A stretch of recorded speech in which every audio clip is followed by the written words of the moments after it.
আসসালামু আলাইকুম ওয়া রাহমাতুল্লাহি ওয়া বারাকাতুহু। সম্মানিত দর্শক, আজকে যে বিষয়টি নিয়ে আলোচনা করব সেই প্রসঙ্গটি মূলত একটি টেলিভিশন টক শোতে আলোচনা করতে গিয়ে এসে যায়। শিরোনামটি বেশ চমকপ্রদ। প্রসঙ্গটা এসেছিল যে আমেরিকার কতিপয় কূটনীতিবিদ সম্প্রতি ডক্টর মোহাম্মদ ইউনূসের সঙ্গে দেখা করেছেন। তাদের মধ্যে কি আলাপ আলোচনা হয়েছে তা নিয়ে নানা রকম স্পেকুলেশন হচ্ছে। কেউ বলার চেষ্টা করছেন যে ডক্টর মোহাম্মদ ইউনূসকে একটি ইনক্লুসিভ নির্বাচন করার জন্য ডোনাল্ড ট্রাম্প প্রশাসনের পক্ষ থেকে চাপ দেওয়া হচ্ছে। এটা সত্য বা মিথ্যা আমরা বলতে পারবো না। এর কারণ হলো যে ডক্টর মোহাম্মদ ইউনূসের দপ্তর থেকে তার প্রেস সচিব বা অন্য কোনো গুরুত্বপূর্ণ ব্যক্তি এ ব্যাপারে কোনো কথা বলেনি। আমাদের সামাজিক মাধ্যমগুলো এই মুহূর্তে অত্যন্ত শক্তিশালী এবং স্পষ্টতই সামাজিক মাধ্যমে যারা আওয়ামী লীগপন্থী কন্টেন্ট ক্রিয়েটর রয়েছেন তারা ডক্টর মোহাম্মদ ইউনূসের সঙ্গে মার্কিন কূটনীতিবিদদের বৈঠক, তারপর ডক্টর মোহাম্মদ ইউনূসের নিরাপত্তা উপদেষ্টা ডক্টর খলিলুর রহমান তার কাতার ভ্রমণ, দিল্লি ভ্রমণ, আমেরিকা ভ্রমণ নিয়ে নানা রকম ন্যারেটিভ তারা একের পর এক তৈরি করে যাচ্ছেন। তো তাদের বক্তব্য হলো যে আমেরিকা বা ট্রাম্প প্রশাসন মূলত ডক্টর মোহাম্মদ ইউনূসের প্রতি একটা চাপ প্রয়োগ করার জন্য এই একবার খলিল সাহেবকে ডেকে নিচ্ছেন, একবার তার রাষ্ট্রদূতকে পাঠাচ্ছেন, হোয়াট এভার মেবি। আবার অন্যদিকে আওয়ামী লীগ বিরোধী যে সকল কন্টেন্ট ক্রিয়েটার ছিলেন এখন তারা নিজেদের সমস্যা নিয়ে এতটা ব্যস্ত, কেউ জামাত নিয়ে ব্যস্ত, কেউ বিএনপি নিয়ে ব্যস্ত, কেউ এনসিপি নিয়ে ব্যস্ত, ফলে আওয়ামী লীগ নিয়ে পিন্স করা বা তাদেরকে খোঁটা দেওয়া বা তাদের বিরুদ্ধে একটা ন্যারেটিভ তৈরি করার মতো সময় এখন আর সামাজিক মাধ্যমে আওয়ামী লীগ বিরোধী যারা লোকজন রয়েছে তাদের নেই বললে চলে। আর এই সুযোগটিকে পরিপূর্ণভাবে কাজে লাগিয়ে আওয়ামী লীগ এখন জলে স্থলে অন্তরিক্ষে। তারা একদিকে ডক্টর মোহাম্মদ ইউনূস, অন্যদিকে জামাতের যারা লোকজন রয়েছেন, অন্যদিকে এনসিপির যারা লোকজন রয়েছেন, এমনকি জুলাই আগস্ট বিপ্লব নিয়েও নানা রকম ন্যারেটিভ তৈরি করে ফেলেছে। ইতিমধ্যে যে ঘটনাগুলো ঘটেছে তা হলো যে জুলাই বিপ্লব, জুলাই আন্দোলনের পক্ষের যে কর্তা ব্যক্তি যারা ছিলেন তাদের বিরাট অংশকে আমরা এখন দেখতে পাচ্ছি না। আপনারা কি গত এক মাসে জনাব ফরহাদ মাজাহারের কোনো বক্তব্য শুনেছেন? শুনেননি। কিংবা সরকারে খুব প্রভাবশালী দুজন ব্যক্তিত্ব, জনাব নাহিদ ইসলাম, তিনি বের হয়ে এসে এনসিপি করলেন। এখন নাহিদ ইসলামকে নিয়ে আর তেমন মাতামাতি নেই। জনাব মাহফুজ, যিনি তথ্যমন্ত্রীর দায়িত্ব ছিলেন বা মন্ত্রণালয়ের দায়িত্ব ছিলেন তিনি, আর আসিফ মাহমুদ সজীব ভুইয়া, বাংলাদেশ প্রতিষ্ঠিত হওয়ার পর কোনো একক ব্যক্তি যদি একাধিক মন্ত্রণালয় নিয়ন্ত্রণ করে যাকে বলা হয় প্রভাব প্রতিপত্তির একটা ইতিহাস তৈরি করতে পারে, তো সেই ভদ্রলোক সেই কাজটি করেছেন। এখন তিনিও এই নির্বাচন উপলক্ষে মন্ত্রিপরিষদ থেকে পদত্যাগ করে রীতিমতো একটা বেহাল দশায় পথে ঘাটে ঘুরে বেড়াচ্ছেন।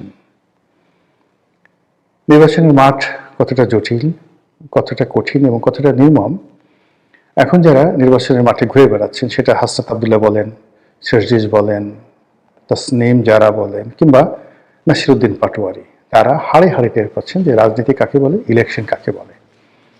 তো সরকারি মদদে রাজনীতি করা বা সরকারি মদদে প্রতিপক্ষকে গালাগাল দেওয়া আর নির্বাচনের ময়দানে প্রতিপক্ষকে মোকাবেলা করা যে কত কঠিন এবং বাস্তবতা তা এখন তারা হাড়ে হাড়ে টের পাচ্ছেন।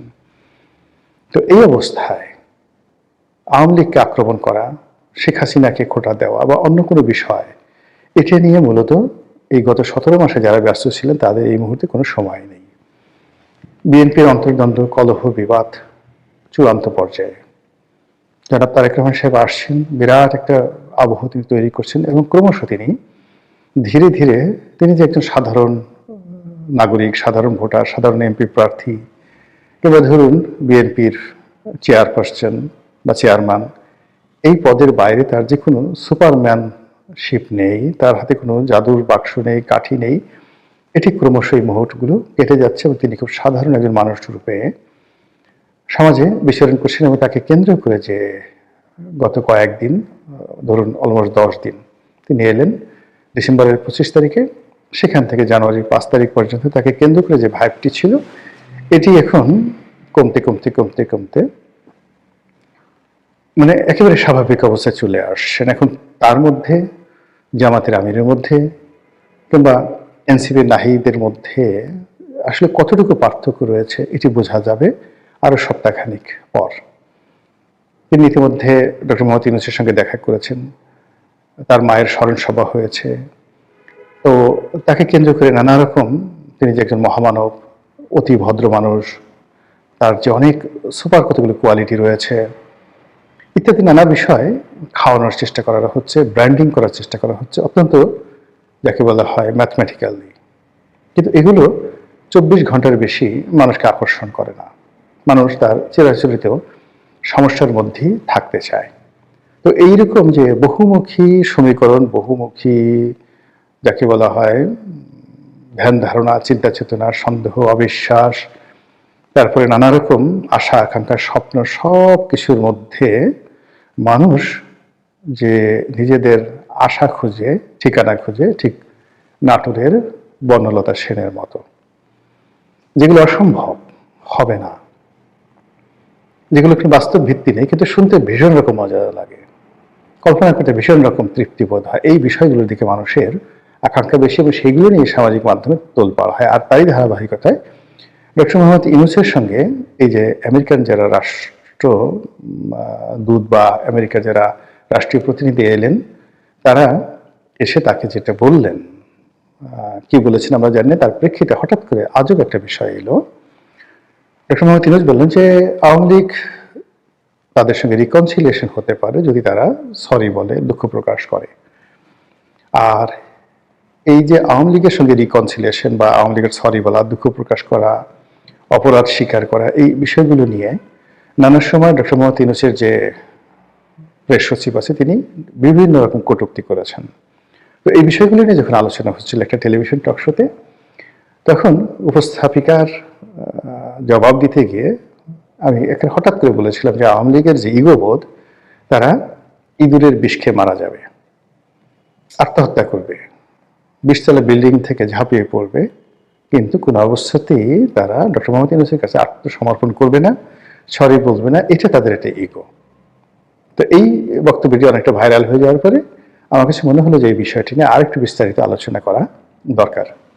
আমাদের দেশে যে রাজনীতি, সেই রাজনীতির মধ্যে প্রতিহিংসা একটা বিরাট ফ্যাক্টর। কোনো রাজনীতিবিদদের মধ্যে যদি এই বাংলায় কোনো প্রতিহিংসা ঢুকে যায়, সে পদ পদবি পাওয়ার সঙ্গে সঙ্গে উইদিন 24 ঘন্টার মধ্যে তার সেই প্রতিহিংসা সে চরিতার্থ করবেই। এর বাইরে অন্য কিছু থাকতে পারে অন্য জাতির ইতিহাসে, কিন্তু বাঙালি জাতির ইতিহাসে সেটা নেই। কাজেই এখানে প্রতিনিয়ত প্রতিহিংসা রাজনীতি হচ্ছে এবং হবে। 2 নম্বর হলো যে যখন কোনো একটা মানুষ রাষ্ট্র ক্ষমতায় বসে, মানে যদি ইভেন 24 ঘন্টার জন্য আপনি কাউকে কোনো পদ পদবিতে বসিয়ে দেন, ওর মধ্যে একটা অহমিকা চলে আসে। সে নিজেকে অভিজাত ভাবতে শুরু করে, নিজেকে ব্লেসড, আল্লাহর যাকে বলা হয় আশীর্বাদ পুষ্ট ভাবতে শুরু করে, ইত্যাকার নানা বিষয়াদি সেখানে রয়েছে। তো সেই দিক থেকে আওয়ামী লীগ সেই 1954 থেকে কখনো রাজপথ কাঁপিয়েছে, কখনো রাজপ্রাসাদ কাঁপিয়েছে, কখনো সিংহাসন কাঁপিয়েছে, বহু ভালো কাজ করেছে, বহু মন্দ কাজ করেছে।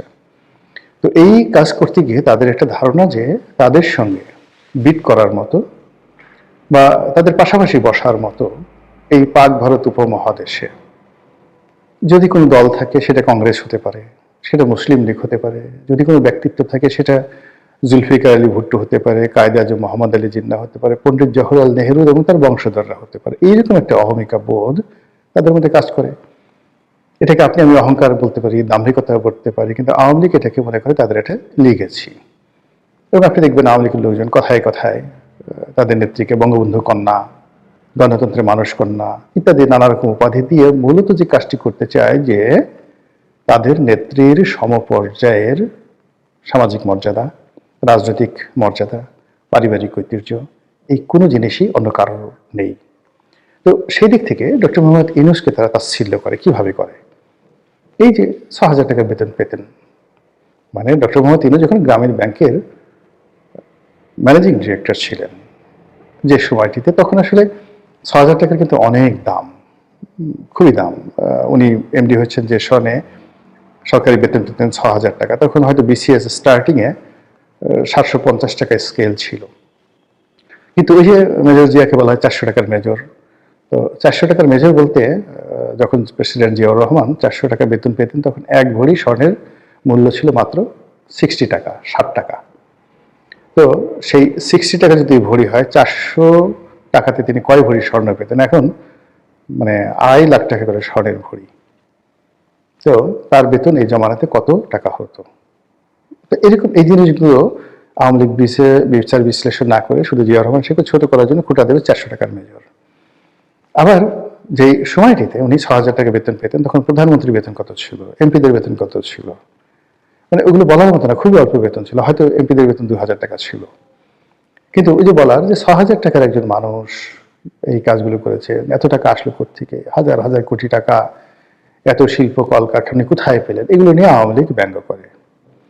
তারপর আওয়ামী লীগ ব্যঙ্গ করে যে আমরা তাকে চাকরি দিয়েছি, আমরা তাকে ব্যাংক দিয়েছি, আমরা তাকে এটা করেছি ওটা করেছি বলে খুঁটা দিয়ে দিয়ে এখন তিনি যে কোনো একটা পরিবেশ পরিস্থিতি, যেটা আমার বলা ঠিক হবে না, তিনি ক্ষমতায় বসেছেন। তাতে কি হয়েছে? আমরা গলায় দিয়ে দিয়ে মরবো, বিষ খেয়ে মরবো। কিন্তু এই লোকের কাছে 6,000 টাকা যার বেতন, তার কাছে গিয়ে আমাদের under the reconciliation rules and regulation আমাদেরকে সরি বলতে হবে, হাত জোড় করে ক্ষমা চাইতে হবে, এটা সম্ভব নয়। এই গেল একটা।